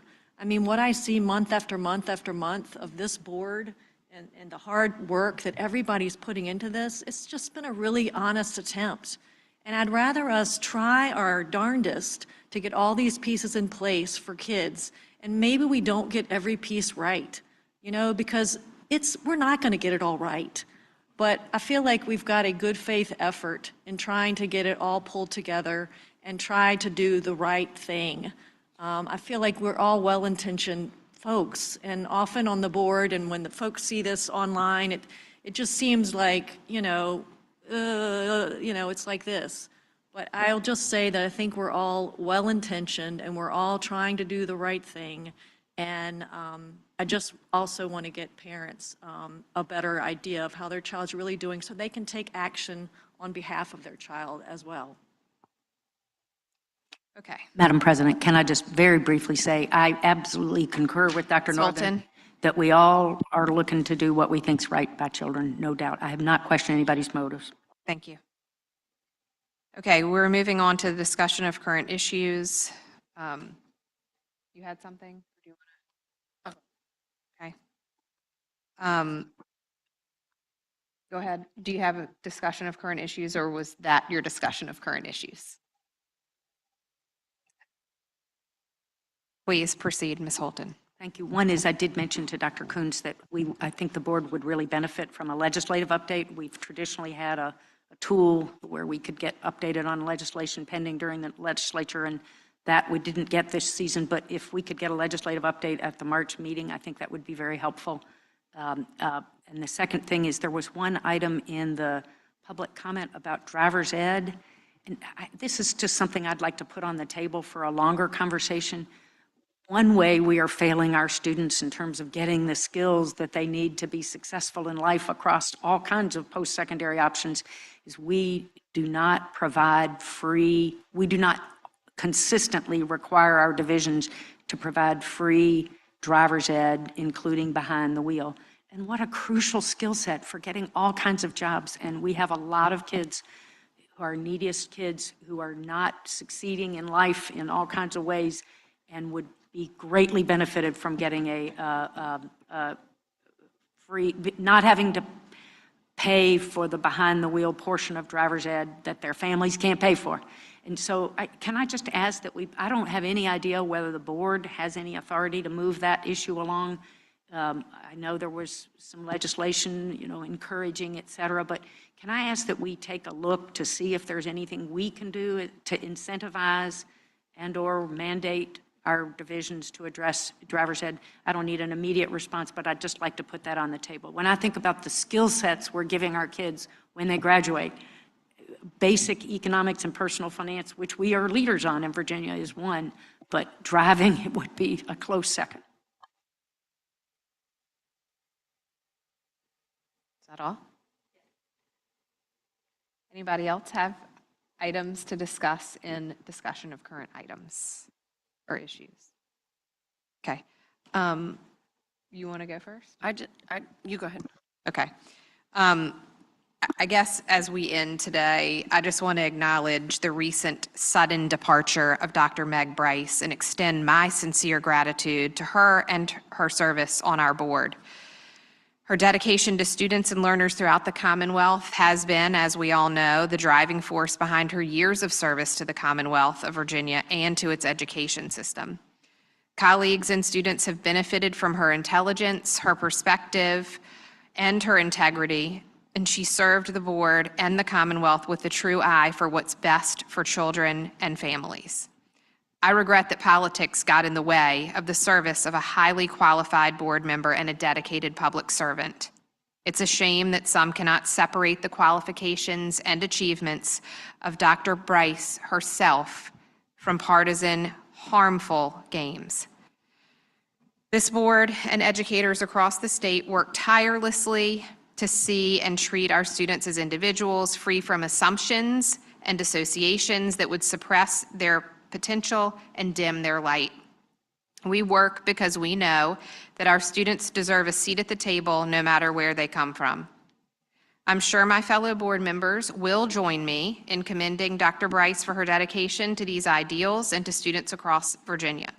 She has been a fighter for families and will continue to fight for what's right, and we regret that her time with us has been unfairly cut short, but extend profound gratitude to her for her service and her time that she spent with us. So Dr. Bryce, your mark on this board and the Commonwealth has been made, and we thank you. And I think, Dr. Coons, do you have some comments? Yeah, I just want to, you've seen the team walk around, manage the technology, move the tables, work through this, our security staff who is here to support us. I just want to commend the staff that puts these meetings together every month, that works hard to make sure that you have the receipts, that you have the lodging, that you have the food, that you have all the support there. But I also want to commend the staff that works behind the scenes. You heard Michelle Wallace talk about the educators that worked on the instructional textbook material process. There are tons of people on our instructional team that have worked to produce instructional guides, resources, support textbook adoption processes, are in the field every day. You heard Dr. Armstrong talk about the attendance workshops, the things that the behavioral health and wellness team are doing. You heard Dr. Armstrong or Dr. Myers come up and talk about the data work. There are tons of people in the agency, and I just want to take a moment to thank the 532 employees that are working very hard to support the work of the children of the Commonwealth, to support the work of the board, and continue to support our educators. So I just wanted to take a moment to thank our teams that are behind the scenes every day at the agency. Madam President. Ms. McPherson. I'd also like to thank the members of the public that show up to give their feedback on various issues. I want them to know that while we take comments during the public comment period, we're not in a position to respond to each of the comments during that time period because that's not the protocol, but it's not to say that what you bring to us is not important. We would encourage you to continue to come so that we can keep our eyes and our ears open on the issues that the community believes faces them and impacts them on the individual as well as on a community level.